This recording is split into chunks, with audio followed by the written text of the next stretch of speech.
Friends நம்ம ஒரு Pandi YouTube போட்டிருப்போம். அதில் குச்சி ஊனி அந்த இதெல்லாம் வச்சு கட்டியிருப்போம், சாக்கெல்லாம் மேலே போட்டிருப்போம்.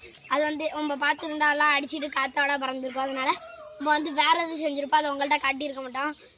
அதை பற்றி அதை தான் பார்க்க போகிறோம். நானும் மித்திரான்னு செஞ்ச அட்டகாசத்தை நீங்களே பார்த்துட்டு. ஆனால் என்ன பாண்டில் தண்ணி மாற்றணும். நீங்களே பாருங்க அட்டகாசத்தெல்லாம். எஸ்பினா என்னன்னு கேட்பீங்களே. எஸ்னா மித்திரனோட இனிஷியல், பினா என்ன தர்ஷனோட இனிஷியல். இங்கிட்டெல்லாம் வாங்களே, வாண்டெல்லாம் பாருங்க, இங்கிட்ட பாருங்க.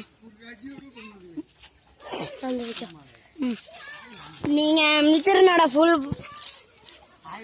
பேச இன்னைக்கு தான் பார்க்க போறீங்க. Hi friends, hi hi friends. அவ்வளோதான் ஃப்ரெண்ட்ஸ், இந்த வீடியோ முடிஞ்சிருச்சு. பாய் பண்ணுங்க, பாய், லைக் பண்ணுங்க, சப்ஸ்கிரைப் பண்ணுங்க.